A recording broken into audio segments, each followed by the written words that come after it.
Good evening, ladies and gentlemen. Thank you for your patience. You are welcome to another exciting episode of the Find Your Voice and Own Your Space. This is the Find Your Voice podcast where career professionals, business leaders come to share their experiences on how they found their voices in their different spheres of influence and how they are currently owning their space, moving on to legacy.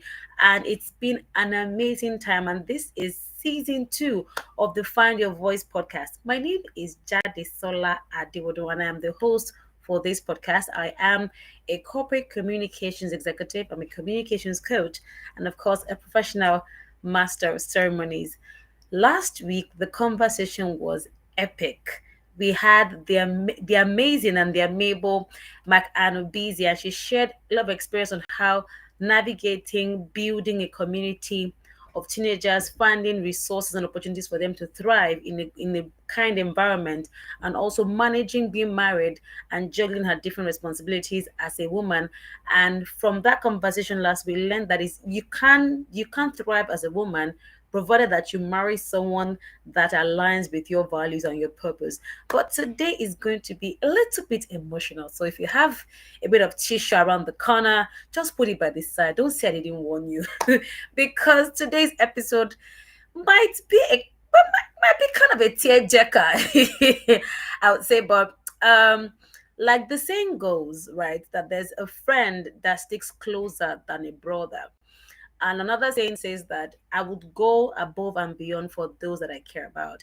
And that is the bang of our conversation today. Today, we have a professional who, because of the love that she has for a friend, has turned a passion into a movement. Ladies and gentlemen, her name is Deborah Ariyo.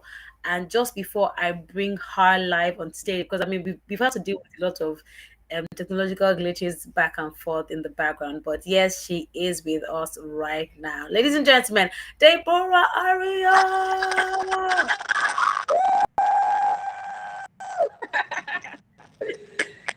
It's so good to have you on the show, Deborah. How are you doing today? I'm excited to be here. I'm so glad to be here, and I'm doing great. How are you doing as well? I'm good. I'm fine. Okay. It's so good to have you on the Find a Voice podcast.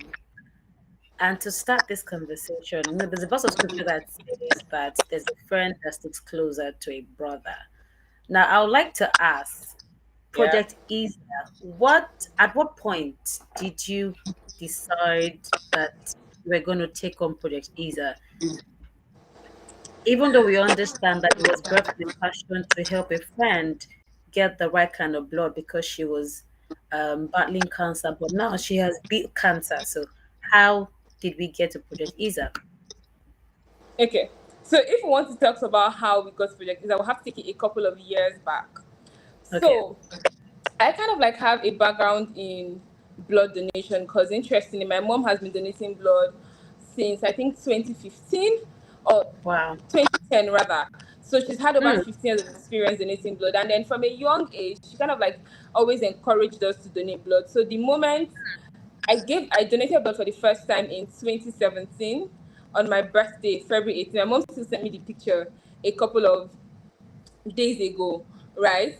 So I just kind of knew that it's possible there are people that are in urgent need of blood and then you can donate your blood to them. Although I didn't know the implication, but I just knew that was a possibility at that point in time, right?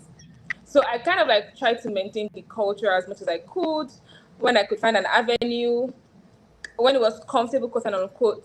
But I think the reality changed a bit this year when my friend was diagnosed with cancer and she had to start her cancer treatment, and the doctors told her that like she was already going through so much pain, she was going through so much rigors at that point in time.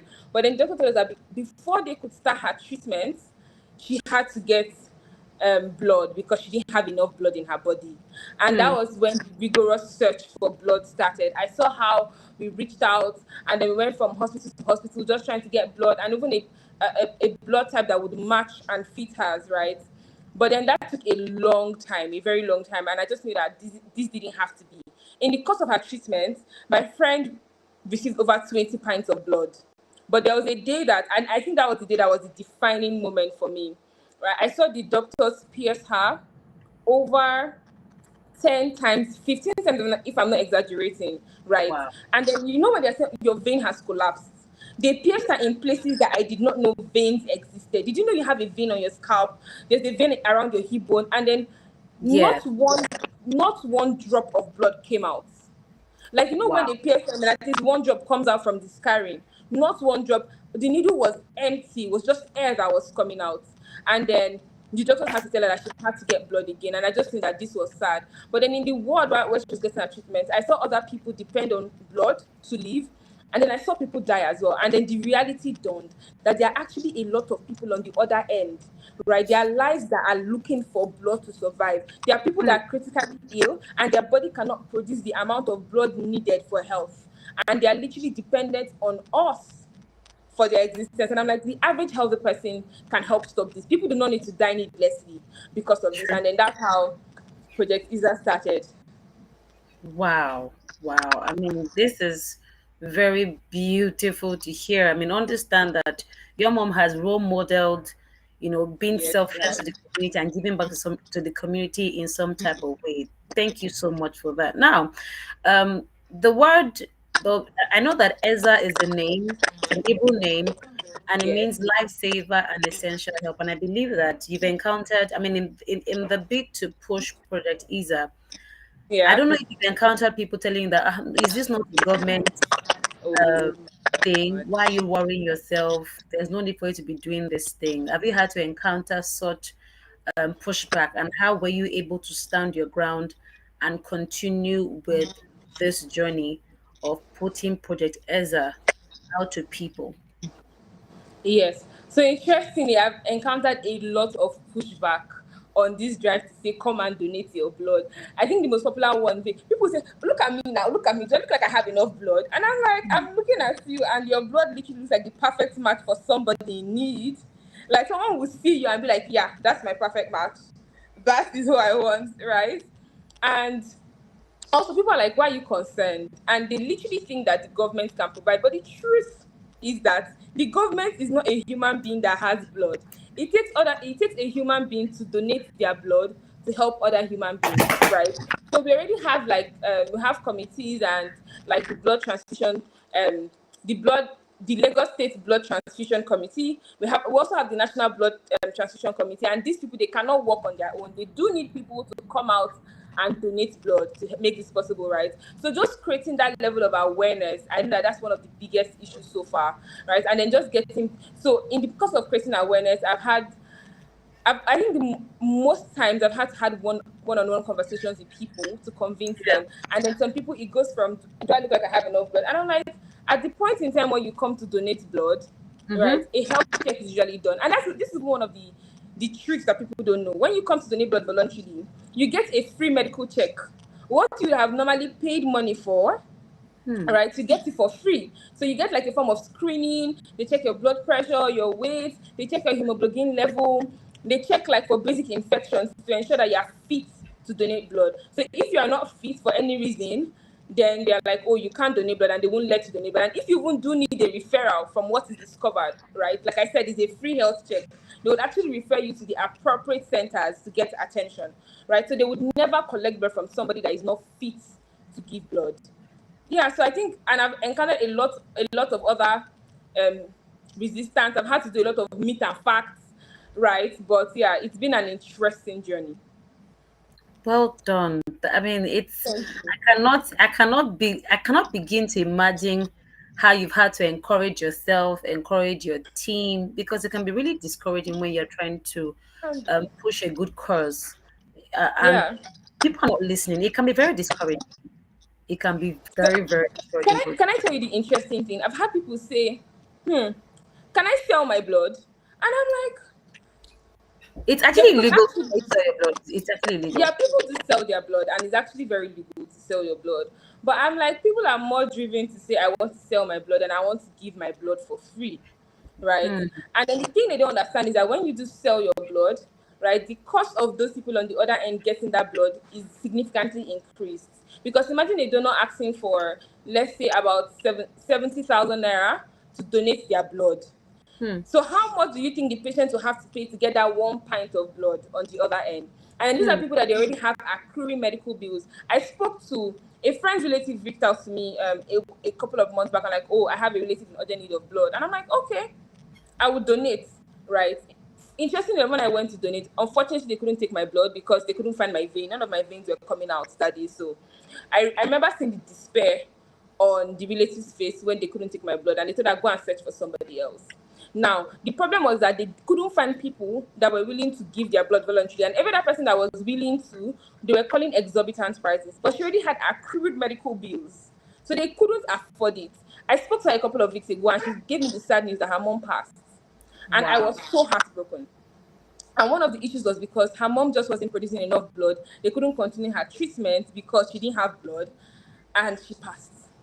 It was Wow. so sad to hear that, there are people on that other end. So when you have that heart for humanity and just that heart to help other people, it does make a lot of difference in the lives of people. It does make a lot of difference in the heart of people. So the thing is, I believe that the reason why people are desperate to sell their blood is because of how things are. And a lot of people That are blinded or better motivated by money. And this is as a result of the way the value in our country has literally deteriorated, which is why yes, we have what we're experiencing at this point. But thank you so much for courageously pushing through because it's not easy. it It isn't. so have you had, I mean, I know that your mom, like you rightly said earlier, I know that your mom has always, been a blood donor for the Yes, she longest has. time.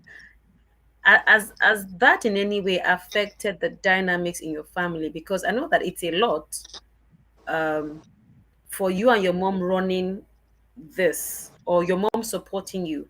Are other members are other members of your family also in support of this? Because if for you to be a blood donor, you have to be healthy, you have to be all of that. And imagine two members of the family, they've donated blood, they're trying to, doesn't that put a lot of pressure on the other members of your family? Okay, so I think I've been blessed with having such a supportive family, right? Like I mentioned, my mom started everything like 15 years ago, so it was something that she kind of like encouraged all of us to do, right? So Hmm. initially I came of age. She didn't force us, but then she made it. She exposed us to the reality of people that do need blood, and I think we just have that compassionate heart generally in my family. So there's been no pushback. It has been utmost support. In fact, the moment I decided that, oh, I wanted to embark on this way, my mom is literally the most excited person. You see my mom pushing out every single post. You see her, in fact, like, on our IG page in the comment section, my mom is literally answering every single person. I'm like, I don't even have the energy for that. But she's like, yes, let's support a just cause. So I really do. I'm blessed with a supportive family. And when you have a supportive family, it makes it a lot easier, even as a donor, because when you do donate blood, there's a time for recovery. Like you wouldn't want to do anything extra immediately after. Although your body within like from like 24 hours after your donation, your body is already recovering automatically, right, for the blood that it has given out. But it's just having a family that understands and cares as well. So I have been blessed with that. And interestingly, it has benefited my family dynamics. When you have a sense of the fact that your life is beyond you and somehow you are contributing to the life of another person, someone else is on earth because of a donation that you have done, right? Someone else is living today and hasn't died because of something that you did. It kind of like has a way of positively impacting everyone around you. So no, we haven't experienced anything negative. If at all anything, I think like every other member of my family now, they are more encouraged to donate blood than they were before. That is super amazing. Bless your hearts and the hearts of your members of family, because I mean I because of the part of the world that we are in and Yes, how paranoid we can be, especially the generation of our parents. They usually get very hesitant, especially when in our generation we are trying to pioneer certain movements, and because they don't understand it yet, they tend to push back. But I yes, believe that your mom being a donor in a way gave you some sort of soft landing. yes, if it is. It is. if I'm correct. But But yeah, please go I on. just want to say this interestingly. I've had in trying to convince other people, especially elderly people, some elderly people as well. The easiest places that I found that didn't have pushbacks are from people that, in one way or the other, they have come in close contact with people that needed blood, or people Yeah. that they have themselves been beneficiaries. So I do Hmm. recall, so from the blood drive we're having on Saturday, a huge chunk is going towards supporting mothers that lose a lot of blood during labor, and then to also support children, babies that are just born and they do need blood, right? So a good chunk is Yeah. going towards. So I'm noticing that when I'm actually talking to a lot of women, some of them have actually been beneficiaries of blood transfusion and blood donation, right? So those people are more understanding. But people that haven't, and they're like, Jesus, why do you want to give your blood? Say, what can happen? I literally had someone tell me that they want to confirm that their blood is not going to go into inappropriate hands and somebody will go and use the blood to do Yeah. the. So because of like, and I blame Nollywood because Nollywood has pushed a lot of I don't. propaganda But over the honestly, years. I don't think Deborah. I don't think that is a Nollywood problem. I think that Yeah, there's also been stories of negative occurrences happening. Sometimes people listen to some stories on radio, on television, even in the newspapers where people share stories of things that hideous people some have horrid done. stories. Yes, So I feel like the work that Nollywood does is just to amplify what's amplify happening. that. Do you understand? Yeah, So you cannot necessarily blame Nollywood like that. yeah, but that's I'm also grateful for platforms like this that also amplify the other side, the good side, and then the truth Yeah, about all of this. I'm sure that there are definitely negative things that people do with things like this, but more than anything, that's why it's more important to use a trusted blood bank and a yeah. trusted like blood transfusion center. So, for example, we're working with the Lagos State Blood Transfusion Committee, and also Lagos Island Maternity Hospital. So you're sure that these things are handled in safe hands and also very sterile environments as well. So it's like a one-use needle. There's not going to be any instance of any mishap or story. It's literally the chances of that happen is equal to zero, right? Wow. And besides, mosquito already takes some people's blood. So you might as well just now give the blood for a good cause, and because mosquito doesn't ask for permission, or you just ask for consent. You didn't have to be savage, girl. You didn't have to be savage.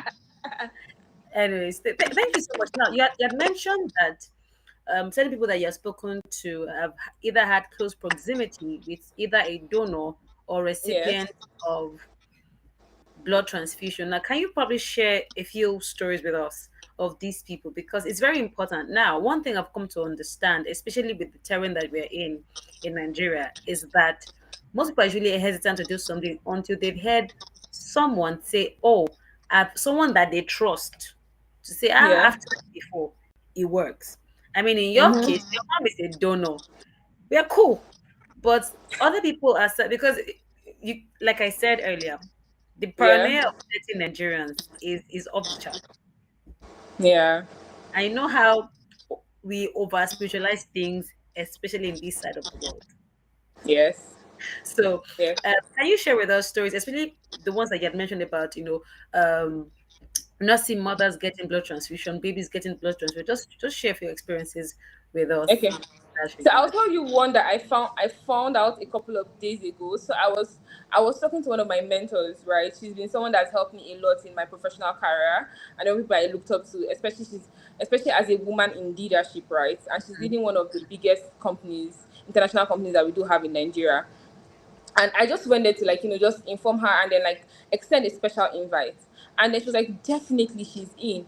And then she then told me about the instance of when she was giving birth to her third child. And the doctors found out that she had a condition that she had never heard of before. And sadly, the implication of that was that her child needed blood transfusion immediately upon birth. Now, at this point in time, there are several reasons that, for example, family members cannot donate blood or will be found unfit to donate blood in an instance. Donate So blood. literally, it was donors that she didn't like, people that had donated blood that then came to her daughter's rescue. She had about, in her daughter's instance, she had about 3 pints or so. And she's Hmm. like, her daughter now is about 15. And she's like, when you see this 15-year-old girl, you don't know that the reason why she's alive today is because of donors that had given their blood to help her. I'll give Wow. another instance quickly, right? Also, recently there was a story of interesting. That's also like a childbirth story. A story of this guy. It's usually going viral, and he was talking about how recently he was able to also donate towards a child and a mother, right, that lost a lot of blood at childbirth. And then it's interesting that in those moments it is urgent. You cannot keep on saying, "Oh, I want to keep on searching and searching." As a mother is losing blood at childbirth, she to heal her body needs blood back, Blood. and in those instances it's dependent on donors. I can give you stories of people that were battling with cancer, people that had like major injuries from army, like people from the armed forces as well, that sustained serious injury, whether on site or on the field. And these people are dependent on blood. People from kidney transplants with that underwent kidney transplant or having kidney issues, and these people literally need blood from other sources to have a chance at life. So there are so many instances I've come across, and sadly, a couple of them, like I shared earlier, has been negative because most of them lost their lives. A couple of them have lost their life, but then I also know a couple of them that have lived because they were able to get donors. Fantastic. Thank you so much, Deborah. I mean, it's really beautiful to hear the amazing work that you're doing. But ladies Thank and gentlemen, we are live on YouTube at Lady Jade Global and on LinkedIn at Jade Solar Studio. Right now, moving on very quickly because I want to be sure that we are quick and fast with this conversation just before we call it a now. Debbie, there's someone that's probably watching this video right now, you. and they honestly want to donate blood, but there's a problem. They are afraid of needles. How can we help them to be able to donate blood? Because I remember growing up, whenever I was sick, my mom would tell me, "Oh, I'm going to the hospital." The moment I hear that I'm taking an injection, I will run. I say, "No, no injection. I don't want injection." Mm-hmm. So for someone else to donate blood and is afraid of needles or cannot even stand to see blood, how can they be a part of Project Ezer? Yeah, I personally like that question, and the reason why I do is because I used to be, or not say I used to, I am. I don't look like it. I don't sound like it with the propaganda I'm pushing, but I am very afraid of needles. I do not like needles. You know how they'll say, "Oh, we have this injection that you just need to take for 2 days, one in the morning of one day, and then the second day in the morning, and then you'll be healed." But if you're taking this tablet, you take morning, afternoon, night for 5 days. I will pick the tablets for morning, afternoon, night for 5 days than to have somebody chook my bum bum only 2 times, and then after 2 days I will be healed. I would rather go the long route of 5 days, right? So I'm very scared of needles. I can't remember the last time I received an injection, right? Because I do not like it. But I think one of the things that really helped me a lot as a blood donor was, first of all, giving it a try. And I think from my first donation, I realized that it's actually not as painful. In fact, I would rather have someone pierce me at the point of the so this is on your elbow here. It's actually less painful than on the bum bum, right? And because I think the bum bum is a lot more sensitive, right, than the hand. So I experienced it the first time, and I realized that it's not as painful. In fact, it's not painful at all. Once you have the needle in, that's all. There's no other pain attached to it, right? And I think the second thing was keeping my eyes focused on the lives that are going to be beneficiaries of that blood and the lives that will be saved because of the blood. I think the drive for saving lives, and then just that knowledge that this thing is helping someone on the other end. I might never meet that person. I might never know that person, but there's a baby somewhere that's probably alive because of my blood that saved her at one point in time. A mother somewhere, someone in the armed forces that is alive. So keeping my eyes on the goal has kind of like helped me more than anything. And besides, when you do come around for the blood donation, you have a lot of people to support you and hold your hands through that process, right? The emotional support would also be available there. So I think with that, everyone, if you're afraid of needles, I'm telling you, I'm a life example of someone that is afraid of needle, but then still donates blood. Fantastic. Now, how can we be a part of Project Ezer? For anyone watching this right now, how can they be a part of I Project love Ezer? When is it going to happen? The place. How do we get there? Please share the full details with us, please. I love that question because this is the sweet spot for me. So we're having a blood drive this Saturday, September 6th, and it's happening at Lagos Island Maternity Hospital. Let me say this slowly. It's happening this Saturday, September 6th, at Lagos Island Maternity Hospital, and it's starting from 10 a.m. and it's going to run till about 5 p.m. to 5:30 p.m. Now, the entire process of donating your blood, from the screening, from the test that will be done, to the donation itself, and then like a time for like relaxation and refreshment is less than 45 minutes, right? So if you're having a busy day and just want to pop in and pop out, that's fine. But alongside, we have other interesting things happening as well on the side. We're having sip and paints, we're having a DJ performance, we're having artist performances, we're having a lot of games around. There's a lot of refreshment, a lot of food, and it's going to be fun packed. There are souvenirs and gifts to be won. So yes, it's going to be an indelible experience. Like you would come and then you would never forget it, because literally a life is being changed by you being there. So come this Saturday, September 6th at Lagos Island Maternity Hospital, starting from 10 a.m. I will be glad to have you and your blood.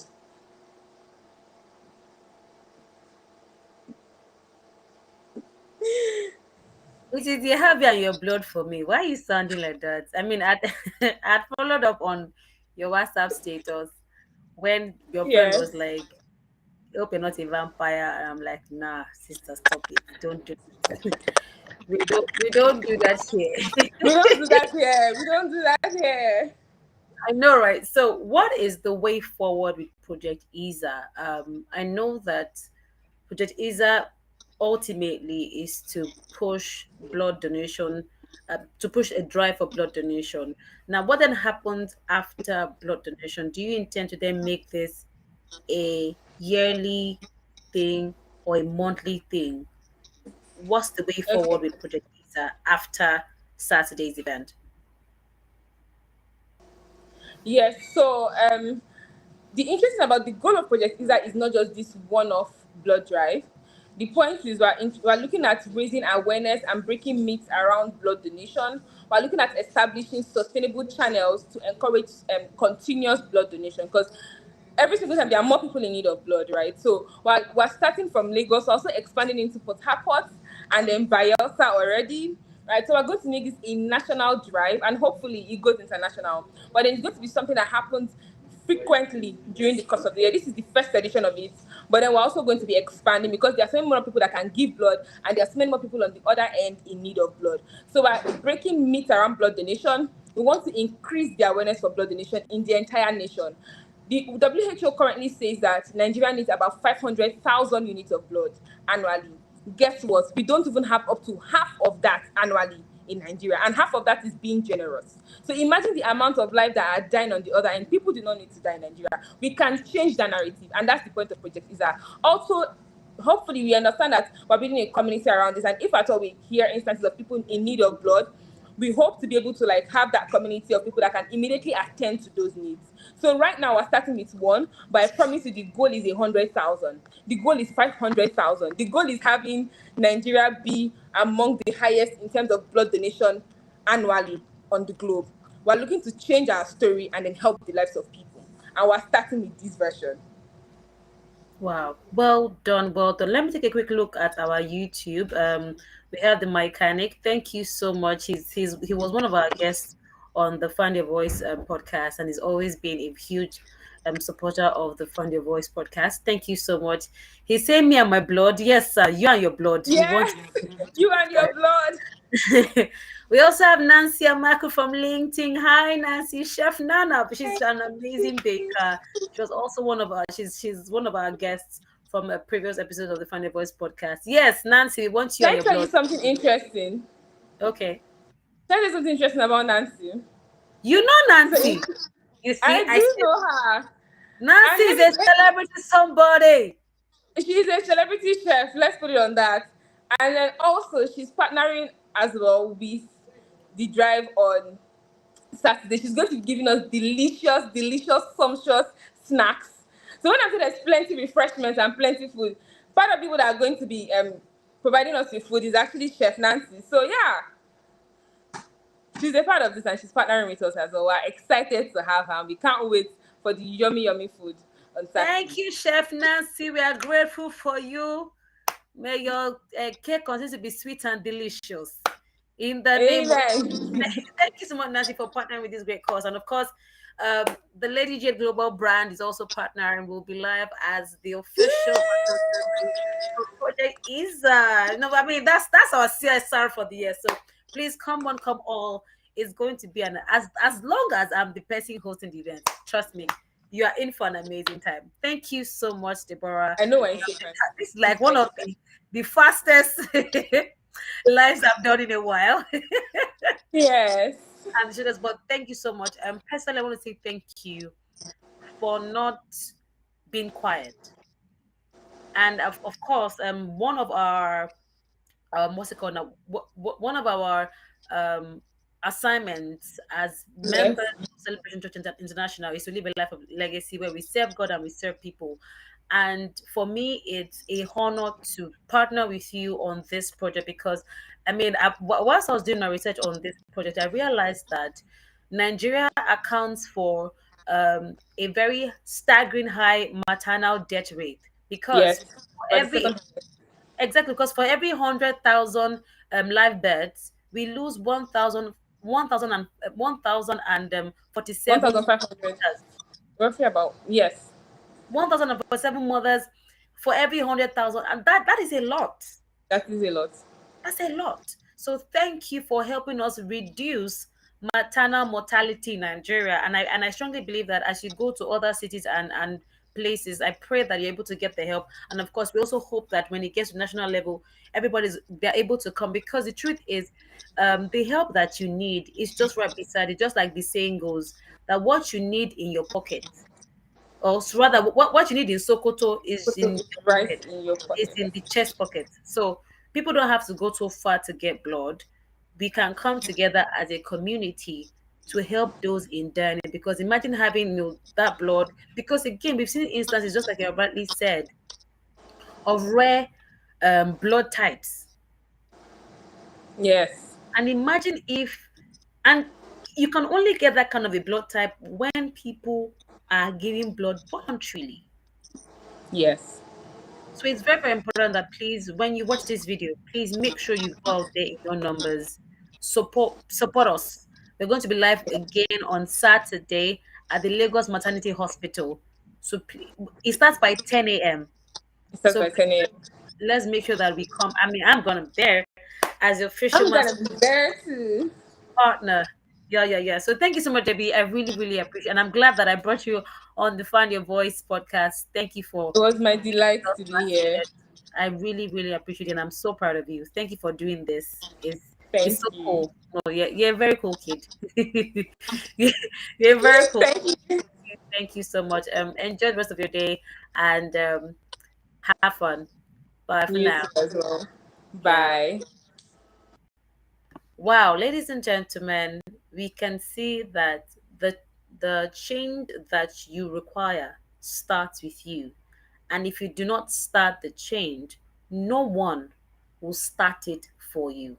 Whatever it is, whatever gap that you see in your society, when you look within, you realize that you have the capacity and the strength to produce a movement. All you need to do is, regardless of the pushbacks or the criticism, keep on moving. Like you've heard from Deborah, despite the pushbacks, she still forged ahead to make this movement, Project Ezer, a reality. So please make sure you join us on the 6th of September 2025 at the Lagos Maternity Hospital to donate blood. If you know that you have a very unique blood type, we need you. Don't worry, you get a free blood screening. That way you're able to even know the nature, the status of your blood, and you can also give to people that are in dire need to save lives. Thank you so much, everyone. Once again, this is the Find Your Voice and Own Your Space series, as also known as the Find Your Voice podcast. Like, come your way again for another exciting episode next week, Wednesday. Take care, good night, and God bless. Bye for now.